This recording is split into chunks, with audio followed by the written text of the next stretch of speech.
So I had a tremendous conversation recently with an older gentleman who shared with me a story that definitely left its intended mark. I was explaining or complaining about some recent wardrobe challenges. And he said, let me tell you a story about appearances. Everybody in 8th grade had a pair of Chuck Taylor basketball shoes. Everybody. At least it felt that way to him. Canvas, high top, Converse All-Star. The company's most popular shoe and I believe still a bestseller all these years later. And with all the shoes out there today, the popularity of a canvas high top may be hard to imagine for some of you younger folks listening right now. But if you're not familiar and you have time, pause this video and Google it. At the time, those were the shoes to have. And the man I was talking to not only wanted them, but he needed them. He finally had that opportunity when his mother took him to Kmart. The Chuck Taylors were in stock, retailing for $7.99.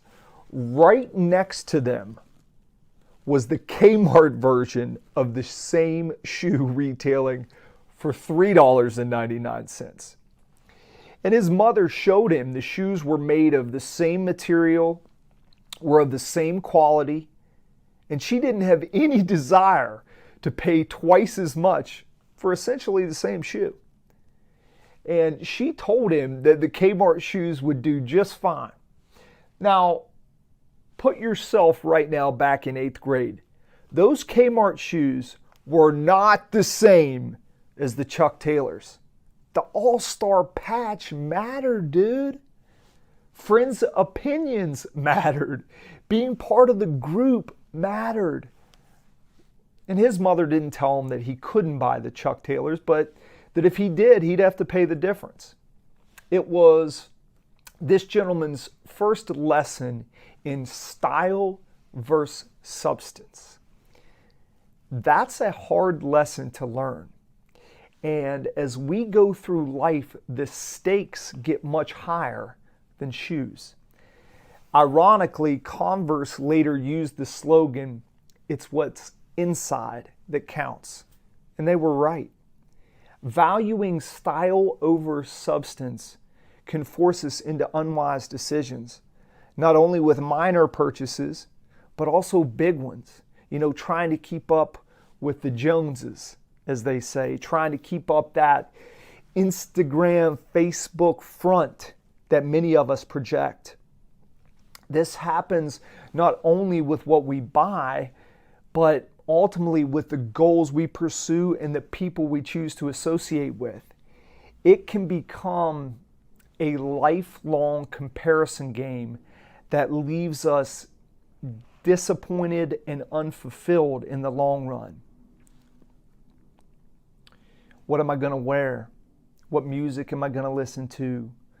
What career do I pursue? Who do I want to associate with? Am I kind? Do I want to be an athlete? Am I wearing too much eyeliner? Am I thin enough? Deliberating about this stuff is exhausting. And comparison is often a lose-lose situation. No matter what, there's always someone skinnier, prettier, richer, smarter, stronger, faster. The comparison loop inevitably makes you feel worse and is often based on superficial qualities that don't reflect the essence of who we are as human beings. Life events such as divorce, a new job, an empty nest, a breakup, retirement, they require us as individuals to shed aspects of who we once were, leaving us feeling anxious, insecure, and oftentimes confused.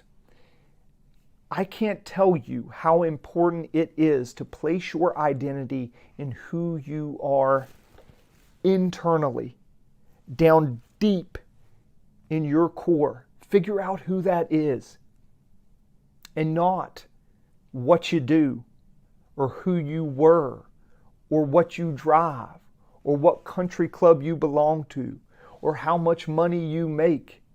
And that's really, really, really hard to do, especially in the world we live in today. I get caught up in it all the time, and I'm sure you do too. But there's not a better time than today to start to take inventory. What are you buying? Why? What goals are you chasing? Why? Make sure the why, the answers to those questions, are rooted in who you are and not what you are. Styles change, substance lasts forever.